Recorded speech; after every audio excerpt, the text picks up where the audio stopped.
ทักทายสบายดี FC เมิดสุขุสุคนเด้อมื้อนี้บ่าวบุญสูลงมาสวรรค์ทุกคนเลยลงมาหานเบิ่งเงินนำคลองก่อนกับเบิ่งเงินฟังไทยทุกคนเลยหากได้มานอนได้คืนหนึ่งมื้อนี้เป็นมื้อที่2ป้าซื้อ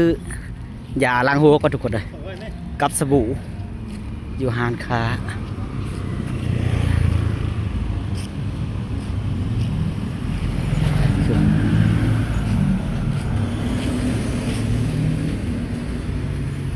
เอาแบบเป็นทงก่อนเด้อ2 ทง 3 ทงก็พอแล้ว2 ทงก็พอแล้วนะเฮ้ยสบู่ก็เอาได้เด้อ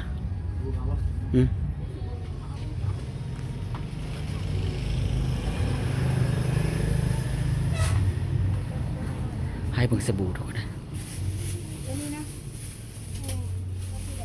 นี่เด้สบู่รุ่นนี้ละ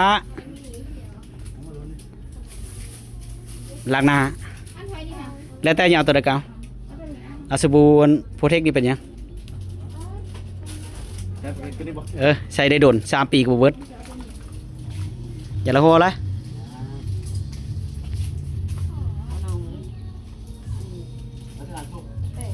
2 อันพอแล้ว3 อัน3 คน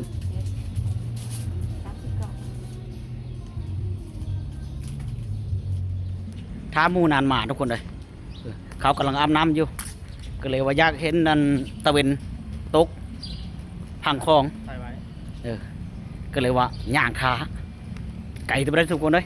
4-5 กิโลพอละเพื่อย่างไปหอดตะเวนตกก่อนนี่ก็ค่ำละตะเวนใกล้ชิตกละมาหอดหอพักหมู่ทุกคนเลยเป็นอะไรเด้ไอ้บ่าวแต่งตัวแล้วหรือบ่ฮะผ่านเติมเพื่อนโอ้คือมันรอดเฮ้เฮ้ยเมื่อไม่ได้เมลงนะมาเนี่ยเฮ้ยนี่คือเนาะคือผู้เนาะโอ้มื่อนี้เจ้าจะมาช่วยเจ้าจะลึกตามื่อนี้สิพาไปหาผู้สาวน้อยเด้อ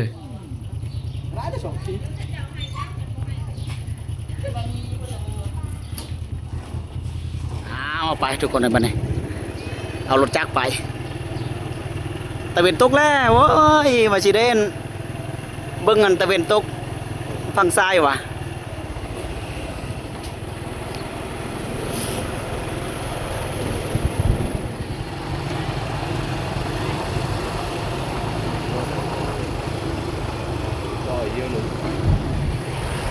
โอ้ค่ำพอดีละเพื่อหอดเก็บคลองเจ้ามืดมาจัดพอเห็นน้ำคลองแล้วบ้านนี่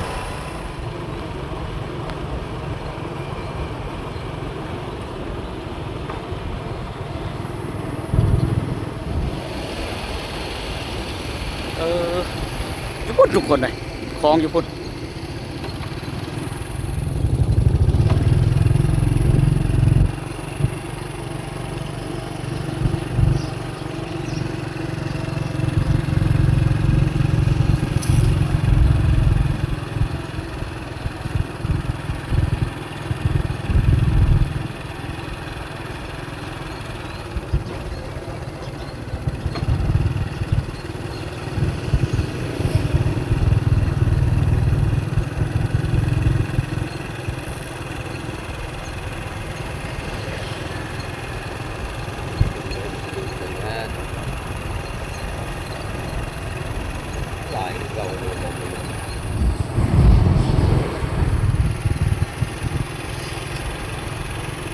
เรียบร้อยบ้านนี้ทุกคนเลยไปบ้านนี้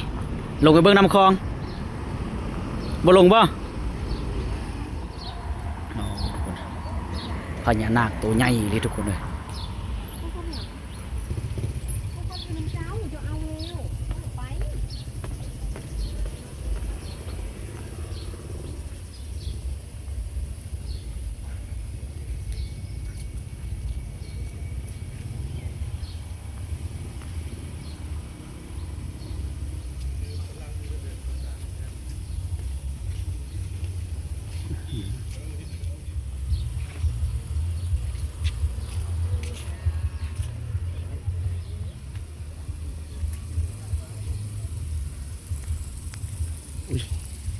น้ำถือทุกคนเลย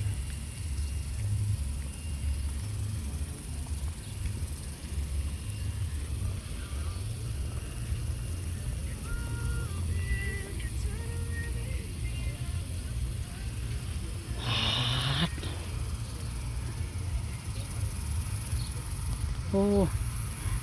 เสียดายมาค่ำพอทุกคนเลยฟังไทยก็เลยไปเห็นคักมาเลย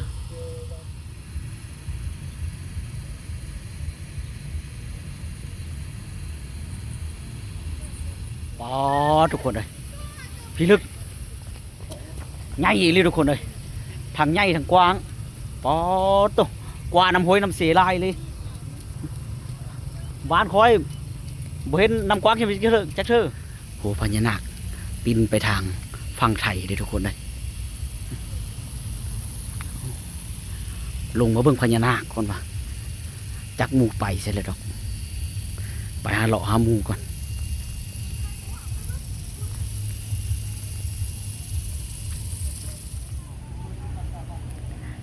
เอาแลเย็นเด้อว่าเย็นบ่หาบนเย็นล่ะเห็นน้ำคลองล่ะโอ้ยมาทันทีทุกคนเลยเบิ่งน้ำคลองมันคักๆก่อนพอแห้งแล้วยังเห็นน้ำคลองอย่างนี้ได้โอ้ยไปแล้วมาพี่บ้านนี้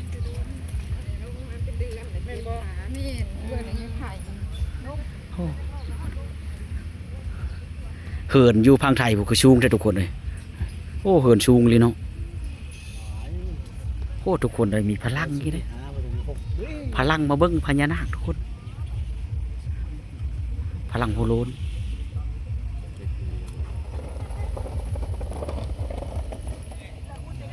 พลังบอลน้ำลูกน้อยทุกคนเลยเฮ้ยบอกเข้าใจ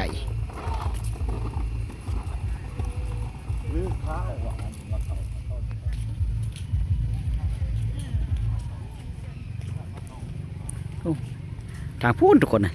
มีเสียงตูคือสิคือคักมั้ย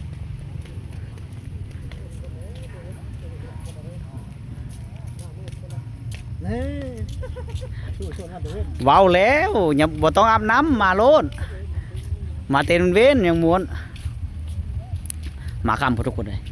โอ้ยมาทางนี้ก็เคยอยู่เนาะกับพังไทยทุกคนเลยโอ้น้ำคลองกว้างเลยทุกคนเลยกว่าน้ำห้วยบ้านคอยแล้วนี่มีสไลเดอร์ทุกคนเลยโอ้มืดแล้วบ้านนี้บ่เห็นยังล่ะมาข้ามเกิดไป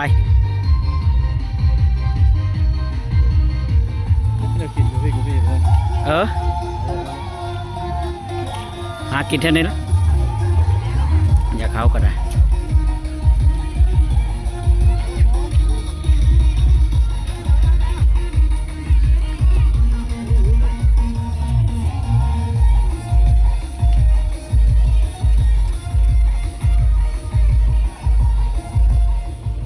สุดก็สุดเลยมันสุดก็สุดเลยปุ่นเลยสาวพักกดบันนี่ย่างมาไกลละมูจนบดหันย่างมาดำลังมูบดหันย่างน้ำจนบดหันย่างรอเบิ่งน้ำคลองเลย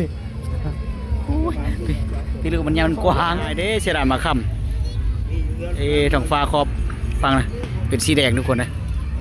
ขวัญยังเดนะน้องควันไผ่บ่น้อง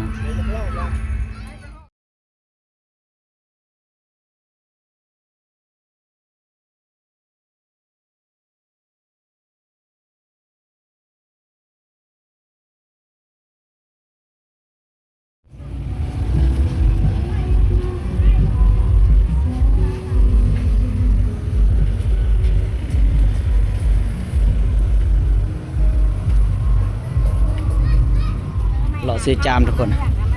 ไม้5,000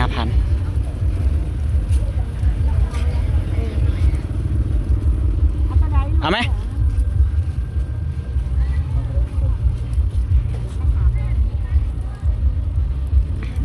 เขาก็มีบ่เนาะเ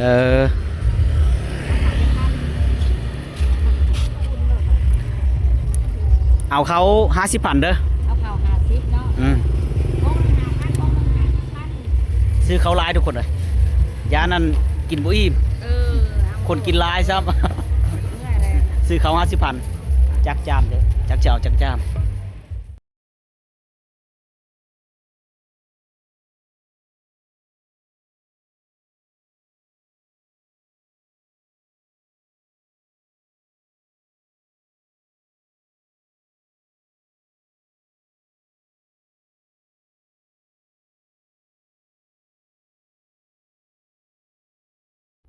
บ่ได้ย่างไปใช้ดอกคนเลย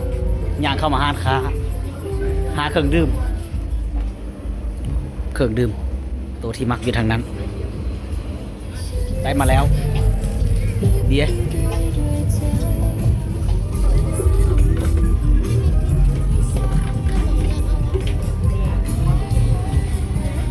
มีแต่แนวเป็นตายักกินพัดทุกคนเลยแต่บ่มีเงิน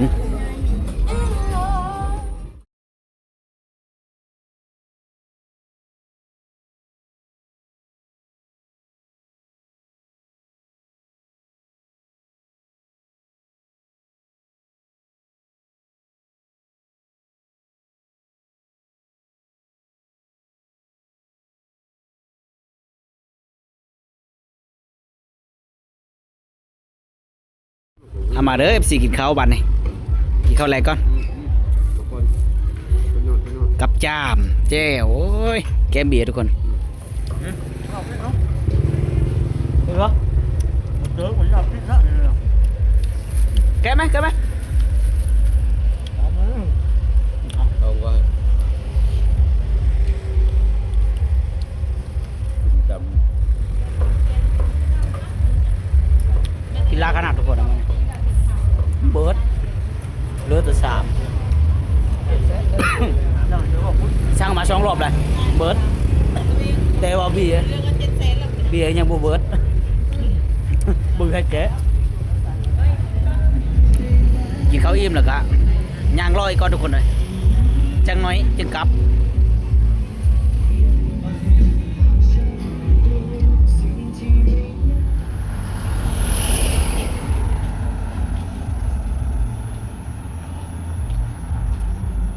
แล้วล่ะสั่นเอาตุ๊กตามาให้ลูกสาว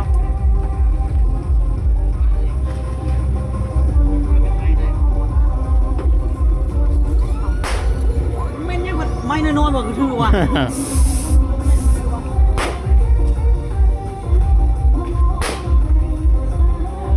ไอ้บ่ไอ้บ่ ไปปะนะ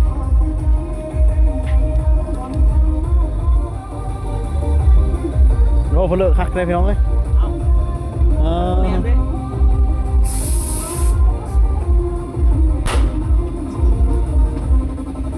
มาละเอารุ่นนี้ทุกคนมัดหนึ่ง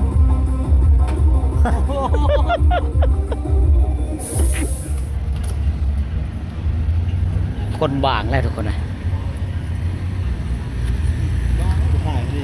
เอาทุกคนเลยบ้านนี้บ้านบุญสูจะได้กลับก่อนทุกคนเลยมาหาเบิ่งน้ำคลองโอ้ยลายกว่าน้ำห้วยน้ำเสียทุกคนเลยโอกานาจึงมาแต่เว้นกว่านี้ทุกคนเลยแต่ว่ามื้อนี้เว้าสิมาอาบน้ำเลยทุกคนเลยบ่ได้อาบซ้ำ มากครับ สั่นเลยขอบใจที่ติดตามรับชมบ้านบุญสูกลับก่อนทุกคนเลยบ้านนี้บ๊ายบายคลิปหน้าพบกันไหม